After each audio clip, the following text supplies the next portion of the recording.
Thank you very much. It's a Friday, I guess, isn't it? All right. Anyway, so yes, it's chapter 18. We're coming back and we're addressing that issue that we assumed in chapters 14 through 16 of knowing what sigma was. So there, kind of just to motivate what confidence intervals and hypothesis tests are, we assumed that we knew sigma, but that's kind of ridiculous. It's ridiculous to say we know sigma, but we don't know mu. So here we're coming back to address that issue, and we talked about confidence intervals. We talked about hypothesis tests. And we got a little bit into matched pairs on Wednesday. The formulas are all almost exactly the same. Your confidence interval, you throw a t star in there instead of a z. And your p-values for hypothesis tests are calculated. It's a little tricky to calculate those by hand, but that's a little different as well. But in general, the procedures are almost exactly the same. We have the same conditions that we check. It's just kind of keeping in mind, keeping straight, do I know what sigma is or do I not know what sigma is, and then using the appropriate formula. So just to kind of finish up what we discussed about matched pairs,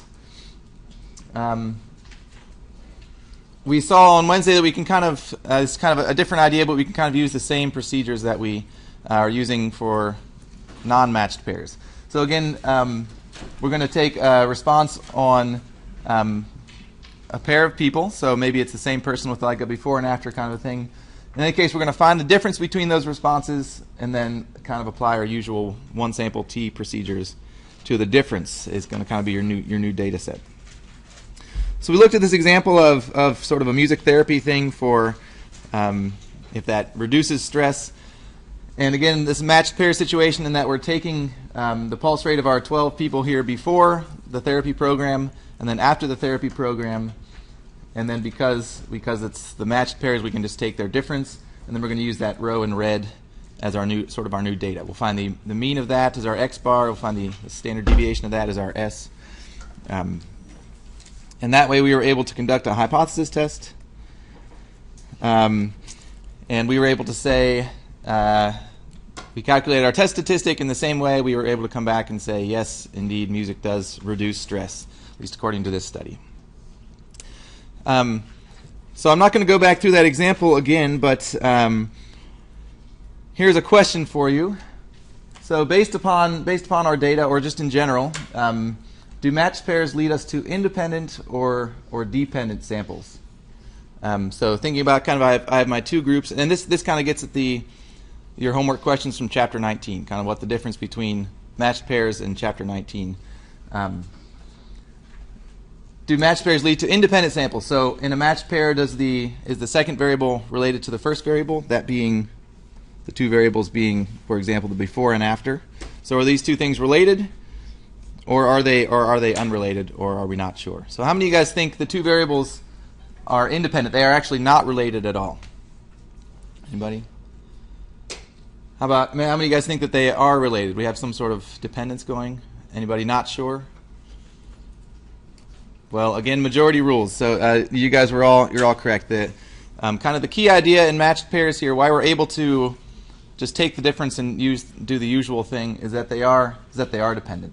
And maybe your intuition here was kind of, if I think about the final pulse rate for Amy, for example, my first person there, that's going to be related to her initial pulse rate, right? The final pulse rate, it might change, but it's going to be related because she's the same person, right? She has some sort of, she has a certain level of health and blood pressure sort of in general, and so you would expect those two things to be related. So we'll come back to this idea when we start chapter 19 in a second here, but the key idea with matched pairs is that the observations, the before and after, or maybe if I'd have an actual matched pair of two different people that are sort of similar, those people are going to be dependent. Those observations are going to be dependent. And that's why we're able to use these procedures.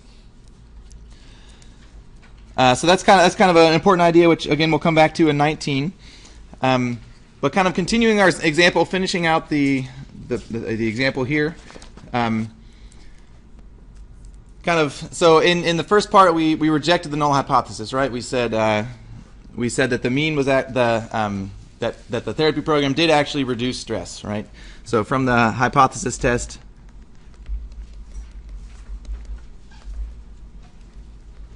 we said that music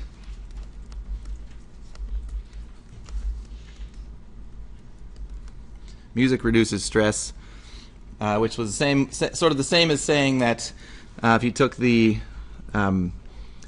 final pulse rate minus their initial pulse rate, that was going to be less than 0. So we said that we were saying that mu, sort of abusing notation here, mu was our difference there. So what we said was that was less than 0.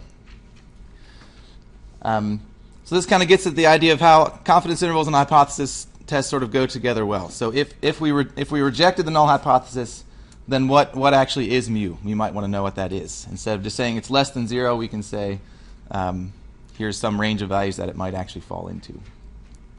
So we can do the same kind of a thing here that we did before. So let's construct a 95% confidence interval to estimate mu. Let me throw some other. So again, from before we had that x bar was equal to negative 7.5. N was equal to 12. The standard deviation was 7.65. And that's all we need at the moment. Okay, so again, since we already checked the conditions for this example, so we're going to skip over that now. So conditions still hold from, so we're not going to check the same conditions again. So we can kind of jump right into doing our calculation here, right? We can take our formula is x bar plus or minus t star times s divided by the square root of n. And just note that we have a t star here and an s. So we have a t star and an s for our sample standard deviation instead of a z star and a sigma for the population. And that's, again, we're not assuming that we know what sigma is, so we have to go with this formula. So if we want 95% confidence, our degrees of freedom is going to be n minus 1 or 11. And if you look over in your table, I don't think I have that up here again, but again, if you look at the degrees of freedom equal to 11 row and go over to the 95% column, you should find that the number we want is 2.021.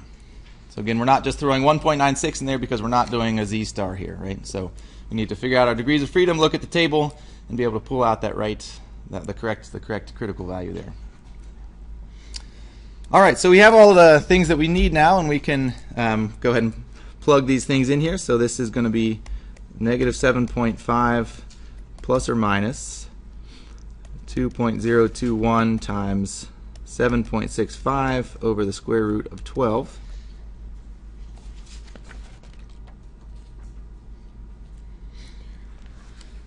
Which is negative 7.5 plus or minus 4.87. Well, 4.865, I guess. And so that gives us a negative 12.365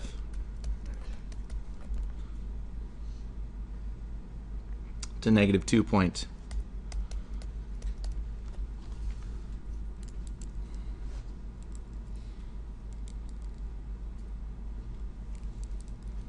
So again, our confidence interval here is negative 12.365 to negative 2.635. That might be wrong calculation. Yeah? The T-star is 2.201. 2.201? You're right, it is. Thank you.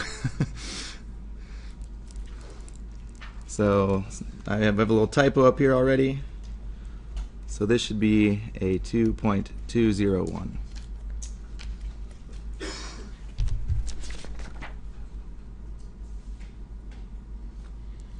I think my calculations are still okay there.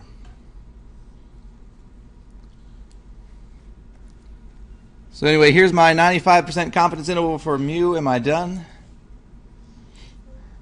Absolutely not, right? What do I still need to do? Interpret, right? So I can I can give my usual interpretation here, and then we'll kind of think about what that means. So we are 95% confident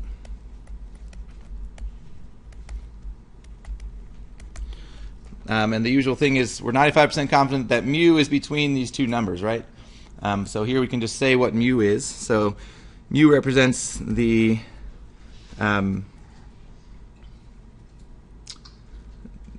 final pulse rate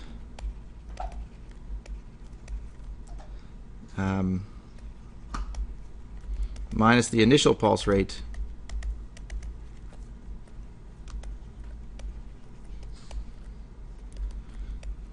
is between negative 12.365 and negative 2.635.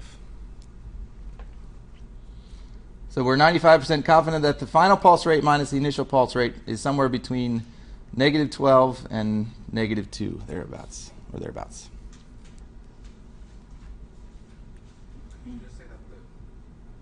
Yeah, so this is kind of a clunky way of saying that. So what were you going to say? Can we just say that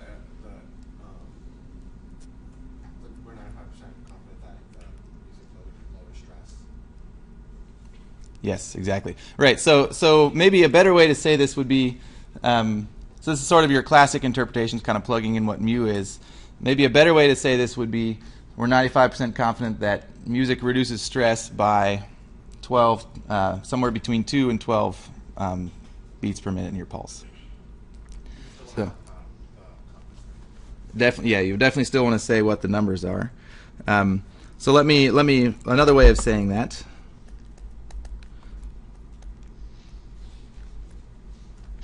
So we could say we were 95% confident that the music therapy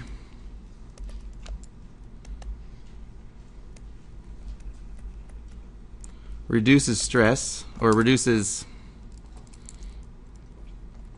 let's say reduces the pulse rate anyway, by somewhere between 2.36, having trouble with numbers this morning, 2.635 and 12.365 beats per minute. So what that says is we are 95% confident that the music therapy program reduces the pulse rate by somewhere between 2.635 and 12.365. So says the exact same thing, but this makes a little more sense in English, I think. Yeah. Do we want to mention something about it being an average? Not just That's good, yes. So again, we're saying it's reducing the average pulse rate. Thank you. That's a great point. Yeah. So in the 1 to 4, would you say like the average final pulse rate minus the... Yes.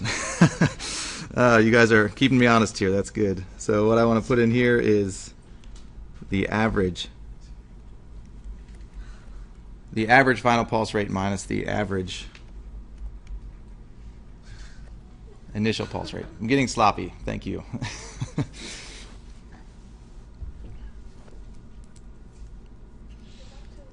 Yeah. So again, maybe let's connect these two things. So again, kind of your usual way of interpreting this is we're 95% confident, and then you plug in whatever you have in there for mu. So whatever mu is, we're 95% confident that mu is between negative 12.365 and negative 2.635. But again, the wording here is a little clunky, so if we can say the same thing in a little bit more clear way, right?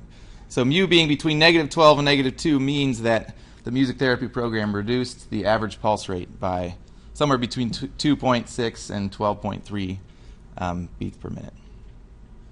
Yeah. We use brackets for answers. Yeah. Yeah. You mean like?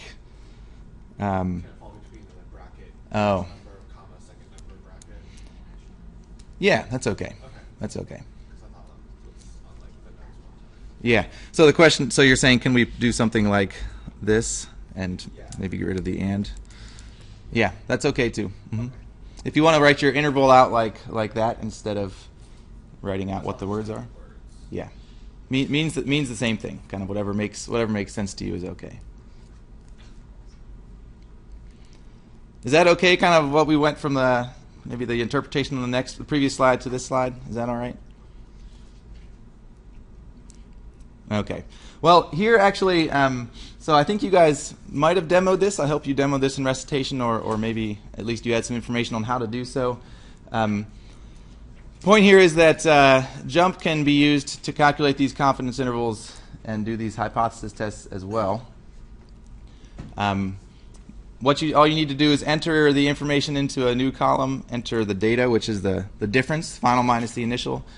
And then there were some steps given to you in your recitation activity, which can give you something that looks like this. So we have all the information we need here, right? Here's our X bar, here's our degrees of freedom, and here's S. Here's our test statistic. If you flip back to your notes from the end of Wednesday, our T was a negative 3.393, so that's right on there. And our p-value, we wanted the one-sided, so we wanted the probability being less than our test statistic. Again, we didn't say exactly what it was, but it was between, I don't know, 0.001 and 0.002. I don't know. It was between some range that is between. So the point is that JUMP can give you all this information when you're doing your homework problems anyway, instead of having to kind of go through it yourself. And also, the confidence interval comes out right there. So again, we had negative 12.365 to negative 2.635. It's about what we're looking at there. So again, you don't need to use JUMP, but just to point out that all this information is available there. If you want to do things that way, that's fine. Obviously, you won't have JUMP on the test, so it's good to know how to do these things by hand. But here's the output, and that's where you get the information that you need there. So the jump values won't be provided on the test at all, right? Like I was wondering for like the T star, would we provided the S value, or would we have to calculate the S value? Oh yes. So as far as what's going to be on the exam, you'll definitely be given the standard deviation. Okay. I mean, you might be given something like the top part of this thing. I mean, you'll definitely be given, just like all the other examples, you'll definitely be given the sample mean, the sample size, and S. That information will all be given to you. You might need to pick out what T star is. So going to the table will be on the exam as well, just like it was before. And you might also need to calculate that p-value by hand, using the table as well. But you won't be asked to calculate a standard deviation or anything like that. That's completely unnecessary.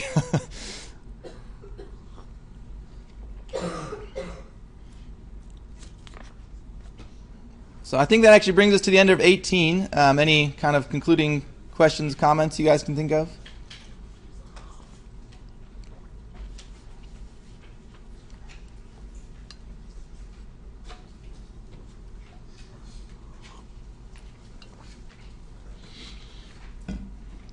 Okay. Well, in that case, what I wanted to do on Wednesday, but what I didn't really get a chance to do, let's just say a quick note about the sort of the conditions document that was thrown up on Carmen. Do I have this on? Okay. Yeah. So it's posted under the exam preparation materials or something like that. There's a document called Simple Conditions for Inference or something like that. And I just wanted to kind of point out just wanted to summarize this document. I don't know if this helps you or not, but I feel like we've been kind of throwing around a lot of different conditions at you, and here's sort of a comprehensive summary of what you'll need to be able to check. So the three conditions, they're always the same three conditions, right? We always want to see if we have a random sample, small enough sample, and large enough sample. Random sample and the small enough are always exactly the same. So random sample, we want to know, do I have a random sample, right? And if it's not stated, you need to think about, is this sample, and does it have any chance of being representative of the population? Sort of like, did a good polling agency take this sample? We might be able to assume that. Or if not, can you somehow, is it reasonable to think that it might be representative of the population? And then for small enough, you just want to make sure that your population is more than 20 times what your sample is. So you take 20 times n, the number of things in your sample, and you want to say, is that less than my total population size? And again, the total population size will probably not be given to you. You're not going to be told, my population is OSU students and there are 62,436 students. You're not going to be told that. You just have to think, is my population going to be bigger than whatever 20 times n is? And kind of just give a brief justification for why that will hopefully be the case. But then the large enough condition is kind of what's different here. And you only have to check one of these things, but it's just kind of important to know which situation we're in. So thinking back to chapters 14 to 16, if we know what the population standard deviation is, so if sigma is known, then we either want to make sure we have a normal distribution or that our sample size is at least 40. In chapters 18, and we'll also use this in 19, when sigma is not known, we sort of have these three different cases. So if the population is really, if the sample, is really small, we do one thing. If our sample is sort of this mid-range, we do something else. And if the sample's again bigger than 40, then we're all set, good to go, sort of regardless there. So just kind of maybe a little bit of a flow chart here of what situation am I in, what condition do I need to check. This is a sort of a good summary of that. And then just a reminder that if one of these things happens, yeah. In the case, can you go back? Yeah. In the case where it's 6 and 15, like on the exam, would we be given like the distribution? Right. So if n is less than 40, these two, case 1 and case 2, sort of require you to look at a histogram of what the data is. So if n happens to be if n happens to be less than 40 in this situation, you'll either be given a histogram to say, yeah, it's looking pretty normal, or no, it's really skewed and there's lots of outliers. Or he might say, assume that the distribution is normal, something like that. So if the population is normal, then if that's assumed, then you're kind of good to go regardless as well. But yeah, if n is less than 40 and you're not told that it's normal, then you'll be given a histogram or something like that, like we did in chapter 18. Is that okay? All right. And then just a quick note that if one of these things does not check out, as it will sometimes not, this is kind of a bailout situation, and I'm sure this feels a little wishy-washy to you, but we're just going to say, if the conditions don't check out, then the results we get might not be trustworthy, which is sort of in the real world sort of period, end of story as far as these methods go. For this class, again, if it's on the exam, we don't want to just assume that all three conditions check out. We might want to see if you're paying attention there. But so anyway, you would just want to kind of say, we're going to proceed with caution and go ahead and do the calculations anyway to see what we would get. And so I was talking to somebody yesterday 2 days ago in the tutor room, and they were saying, well, what's the point, right? If these conditions don't check out, we sort of go ahead anyway. And that's true. I know that feels a little weird to me. I don't know if it feels strange to you. So the conditions, we're thinking about that in case you need to use these things later in your academic careers. For now, we're going to kind of just continue practicing how we actually calculate these things. So it's kind of a bailout, but that's kind of what we're going to do for this class anyway. Yeah. So like the distribution, I don't know, for the question of the homework anyways, it seemed like the distribution was a little bit skewed. Mm-hmm. Some people were saying like it was normal. If we think it's skewed, can we just say that like it's skewed, we should just be careful anyways? Or is that or if it's like normal, would you count that normal? So the question was, one of the homework problems, I think the distribution looked maybe a little skewed, but some people maybe thought it was normal. Just put down, I mean, again, justify what your process is. Yeah. Mm-hmm. Well, as long as you explain yourself, you can put down something that's within reason, and you'll get credit. Yes. Maybe not whatever you want, but yeah, just kind of explain yourself. If you say, I mean, it's kind of going back to the subjectivity we were doing before. If I'm describing this histogram, maybe that looks sort of symmetric and unimodal to me. Maybe you think it's a little bit skewed, and maybe there's a bimodal thing going on. So just kind of be clear about what you see in that histogram, and then use that to go forward. Yeah. Are the rules that you posted going to be Are the rules that I posted? No, they will not be provided. So I think also under that exam the exam preparation materials, there's a document titled sample or select formulas for the exam or something like that. That page will be on the exam. That kind of like on the first exam you had those 2 formulas on the very last page. There will be some formulas provided to you, so check that out. You didn't need to select one of the formulas; they were just the select formulas. The conditions I don't think the conditions will be given to you, so you want to kind of get these down sort of separately. That's something to remember. Yeah. Other questions on conditions or checking conditions or anything like that? Again, always check conditions, even if it doesn't ask you to. Always, unless it says you can assume they're satisfied or something like that. Always check the conditions. Yeah. Yeah, I was going to ask, like, if we checked them and didn't need to, we would take points off. Absolutely not. No. So if you check the conditions but for some reason didn't need to, we wouldn't take points off. Yeah. So I think your safety net is always to at least make a quick note of what these things are. I mean, it's pretty quick to step through them, so it shouldn't hold you back too much from something on the exam. But and again, kind of an easy way to get points is another way to look at it. Mm-hmm. When it asks you to identify the parameters, what does that mean? So when it says identify the parameter, what does that mean? So remember, the definition of the parameter is something that we don't know what it is, right? It's something we're Like the variable? so it's the unknown thing, right? So if we're talking about and remember, the parameter corresponds to the population, right? So parameter population. So my parameter for the previous example was mu, which was the difference between the final and the initial pulse rates. And mu, the parameter, is the difference between final and initial for all people, right? But we don't actually know what that is. So the parameter is always going to be mu in this case. It's always going to be the population mean, which is what we're trying to say something about. Yeah. Okay. Well, I wrapping up that discussion on conditions. If there's no other comments, questions about conditions. Before we jump into 19, I did want to give a quick summary kind of where we've come from and since the last midterm. So, and this is not in your notes. Maybe check the recording if you want to come back and look at these slides, or send me an email and I can send them to you. So again, remember, the test does include, it does also include probability, right? So chapters 10 and 12 are going to be on the exam.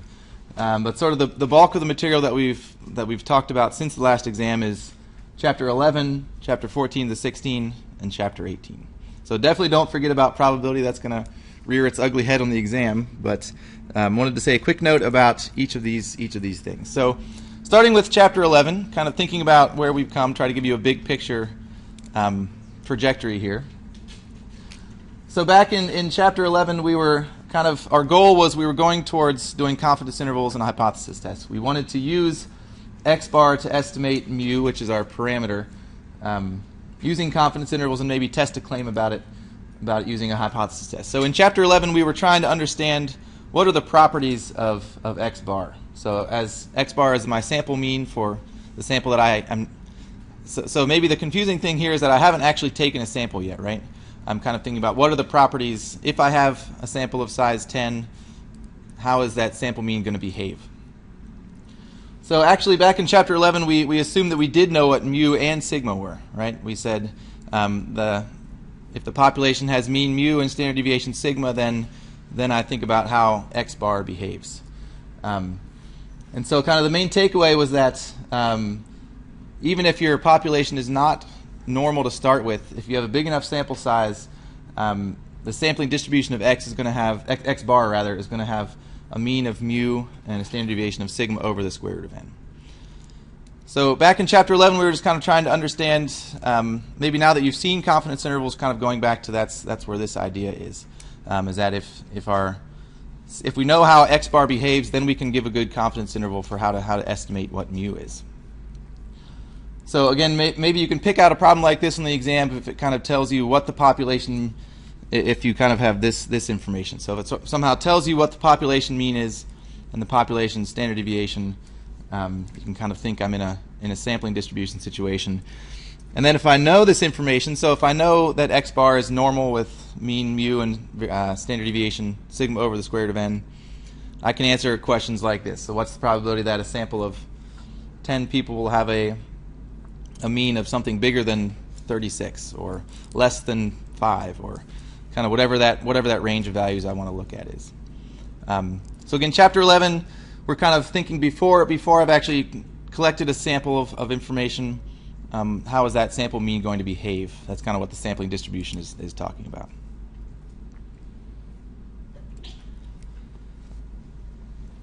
Questions, comments? Is that okay? A quick 1-minute summary of chapter 11.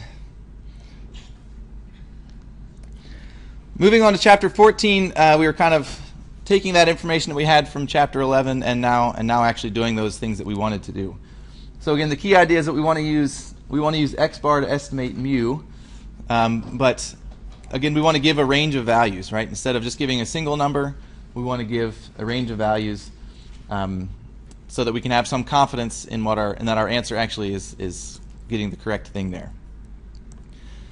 And again, since we know how x bar behaves, since we know that it's going to have a normal distribution in most cases, as long as our sample size is big enough, then we can do this in a good way. But we still have the assumption that we know what sigma is, so that's very unrealistic.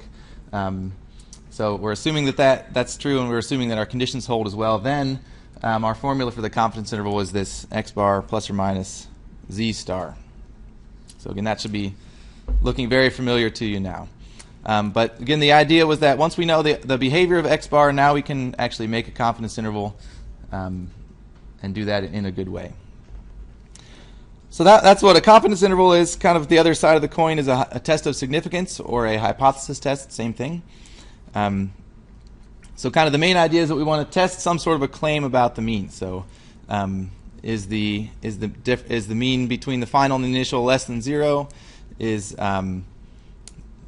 the average, I don't know, whatever our other examples were, kind of seeing, we wanted to test some sort of a claim about that. So the claim that we're interested in testing is what goes in the alternative hypothesis. So the alternative hypothesis contains that claim that we sort of are interested in showing. And then the null hypothesis is sort of the opposite of that. So we're assuming what we're saying in the null hypothesis is that the mean is actually equal to some value. So then what we do is, if we want to show something about the alternative hypothesis, we sort of assume the opposite and kind of see what results we get. So if we assume that the null hypothesis is true, then we find, first of all, how unusual our results are. So we find our test statistic, which gives us sort of a certain number of standard deviations away from whatever our hypothesized mean is. And then we find the p-value, which kind of tells us how likely or unlikely it is that we got the value that we got. So that's kind of the main idea, is that we're assuming the null hypothesis is true, and then kind of seeing how unusual or how likely or unlikely our results are. Using that information, then we reject the null hypothesis, or we fail to reject the null hypothesis, and then we have our interpretation that we make there. So again, we're assuming that we know what sigma is still, which is still an unrealistic thing, and then we're making sure the conditions are good.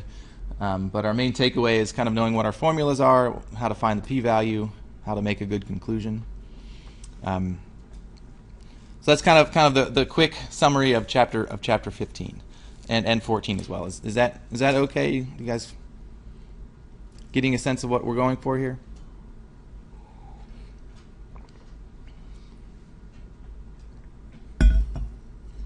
Yeah. No problem. Yes, so the question was, is a p-value just a probability? Yes. The p-value, I think this is called I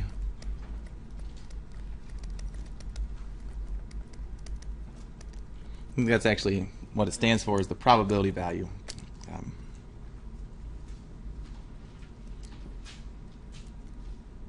Other questions you guys can think of?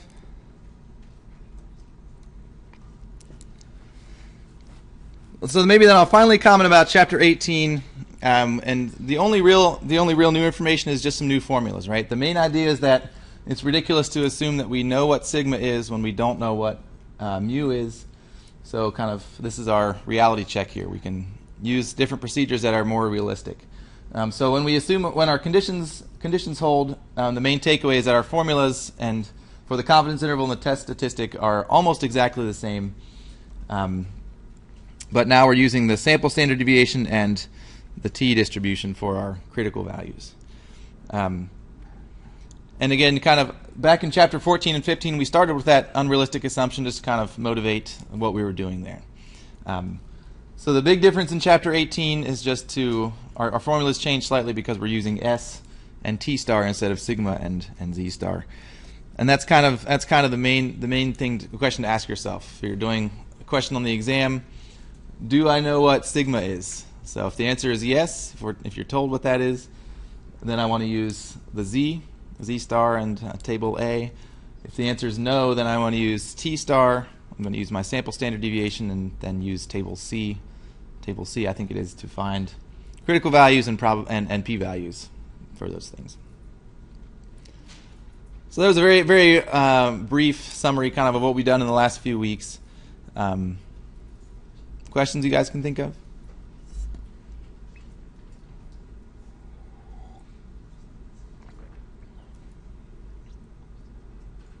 Was table B on the? Is that going to be on the second exam or is that the first exam? Table B. So table B is the random digits, table of random digits, something.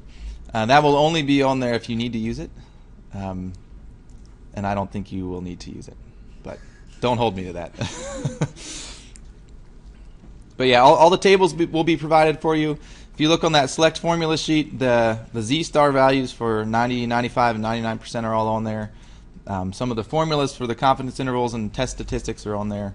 So I would take a look at that sort of before you get going on the studying to kind of know what I need to have memorized. All right. Well, yeah, again, I would encourage you to look through the Exam 2 review exercises. Solutions are up for that as well. You can check yourself. And yeah, you guys should be all ready to go for Tuesday. So we're going to move into Chapter 19. Again, this will not be on the exam, so we're kind of getting ahead of ourselves now. But wanted to introduce this idea so we can keep moving along here in this class. And yes, I will post these slides to Carmen for you. That's no problem at all.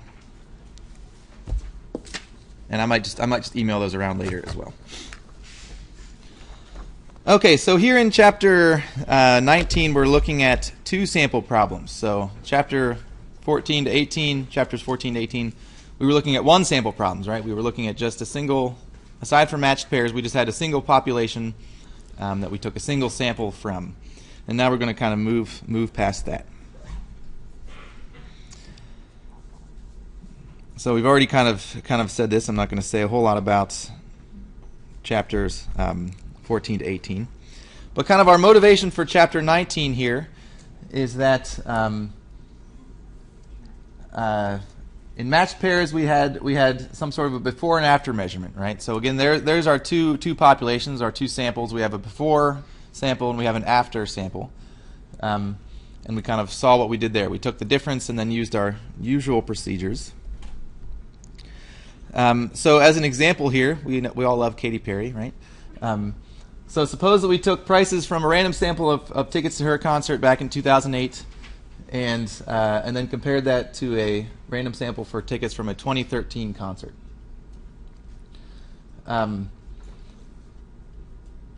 So what can we say? What can we say about kind of going back to that poll question I asked you guys in chapter 18?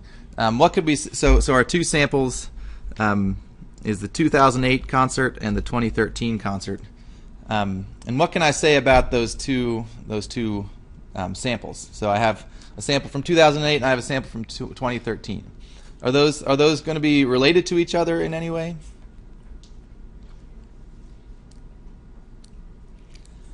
Again, there's 5 years of time in there, right? So that's maybe a little bit drawn out, but yes, right? So Katy Perry's popularity in 2008 will be somehow related to her popularity in 2013. So these two samples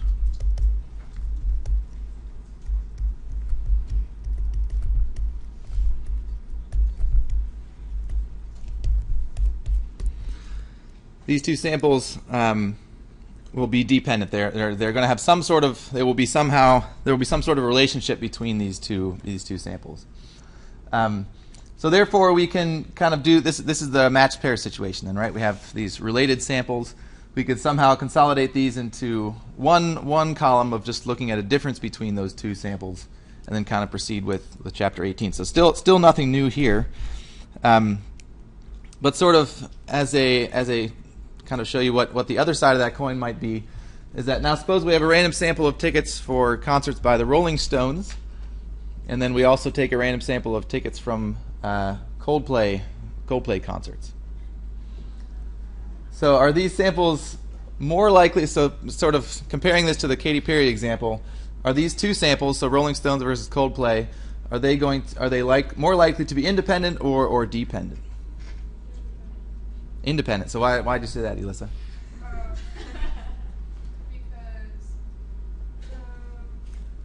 Katy Perry is one person, and we're comparing both of her concerts, whereas we're comparing two completely different types of concerts. Yes. Or artists. Exactly right. So these things are more likely anyway to be independent. Again, the response was Katy Perry. We had one person. We had sort of two observations on the same person. Here we have two sort of completely different, well, fairly different anyway, genres, right? We have two different artists that we're looking at.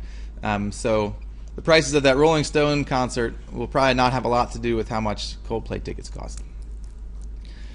And so this is kind of the key idea here. So in chapter 18, with our matched pairs, our two samples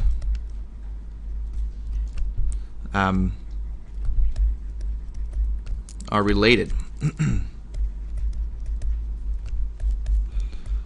or dependent. And that's why since they were related, we were sort of able to collapse them into a single variable or a single sample in some sense, and then kind of use our chapter 18 procedures. But here in chapter 19, we're going to be looking at two samples that are independent. So we want to look at two samples are somehow unrelated or almost unrelated.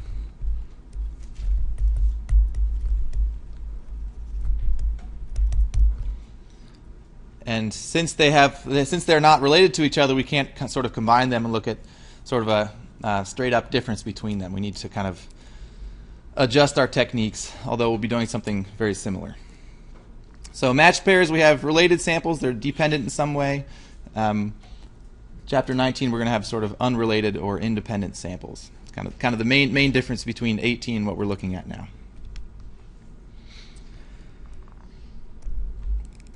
Okay, so the good news is for you guys that since we've been through chapters 14 through 18, we kind of understand what confidence intervals are, and we kind of understand how to do hypothesis tests. The rest of this class is just going to be different variations of that. All we're going to be doing is looking at different ways, different confidence intervals to construct, and different ways of doing hypothesis tests. So I actually think that exam 2 might be the hardest exam in this class. Might be a little more difficult because we're kind of all these concepts are still fairly fresh. Moving now into chapter 19 and into the next chapters, we're going to have the same ideas. We're going to be doing confidence intervals, and we're going to be doing hypothesis tests.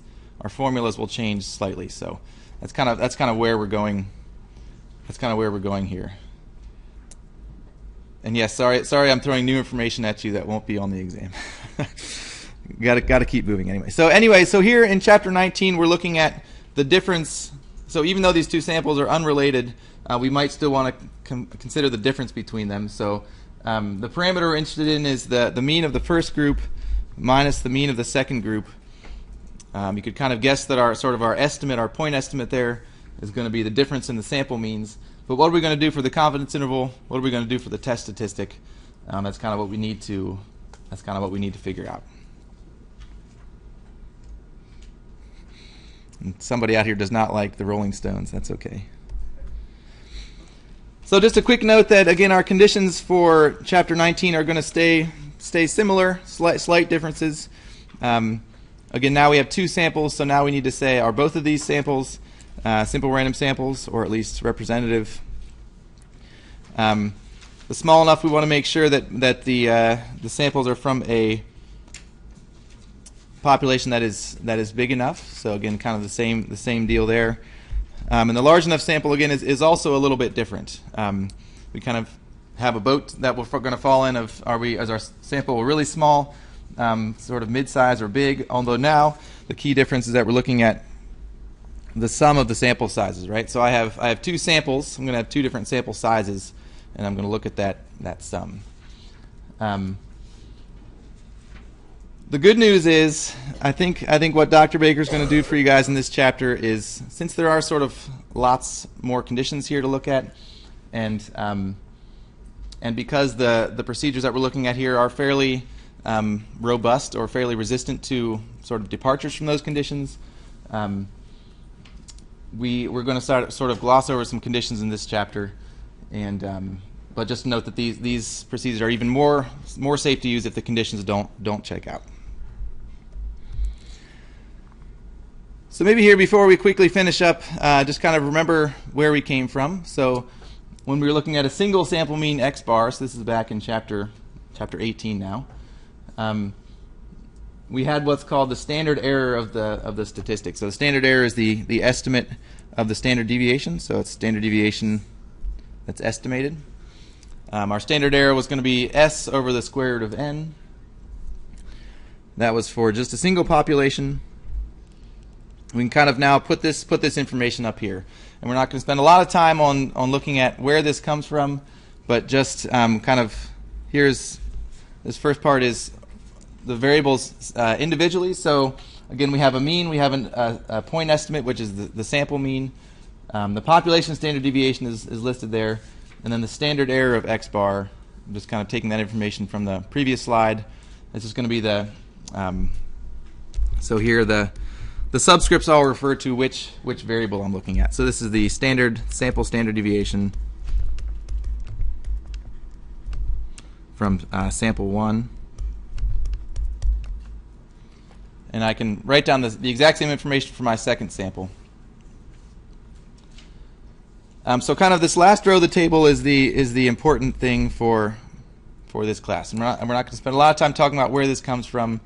But if we have the difference between two means, mu1 minus mu2, the mean of the first sample minus the mean of the second, the mean of the first population minus the mean of the second population, we're going to estimate that using the sample means from each sample that we take, and our population standard deviation is listed there. Our standard error is this mess of a formula right there. So we're going to kind of take the variances of each population, so S1 squared over n, add that to the other one, and take the square root of that.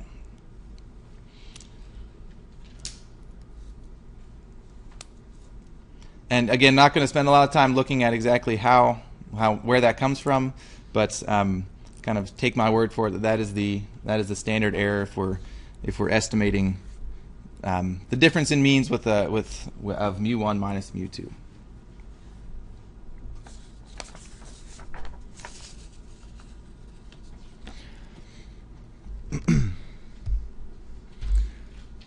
So again, from this slide, we kind of know what our point estimate is, and we know what our standard error is, which is kind of all we need to know to figure out what our formulas for the confidence interval and hypothesis test will be. So maybe I'll finish up here. Let you guys out of here a little bit early. Kind of quickly say what these formulas are, and then we'll do some examples next time. So again, kind of comparing what we did back in chapter 18, kind of showing the parallel here to chapter 19. If we want to estimate mu, we can use the confidence interval x bar. That's supposed to be an x bar there, plus or minus t star times s over the square root of n. Right? Nothing new there. It's exactly what we've seen before. If we want to estimate mu1 minus mu2, we can take the difference in their sample means, x bar 1 minus x bar 2, and add and subtract t star times the standard error. So kind of the same idea, it's just the standard error has a different formula now. So it's s1 squared plus over n1 plus s2 squared over n2, square root of all that.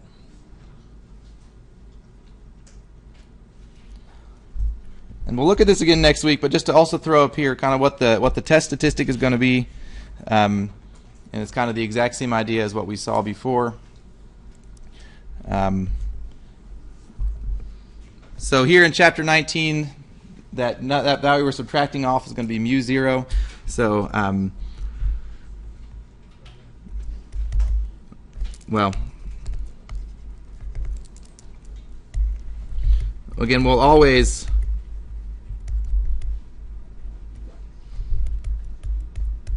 going to compare the difference in our means to 0 here in this chapter. So in chapter 19, mu 0 is always going to be just 0.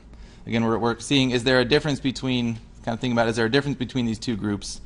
And so our assumption that there's not a difference is that they're actually equal to each other. All right, I'm going to call it quits there. Just kind of wanted to introduce some ideas that we'll get into. We'll come back to this more in chapter on Wednesday after the exam. Good luck with all the studying, guys. Email me if you have any questions, and enjoy the weekend.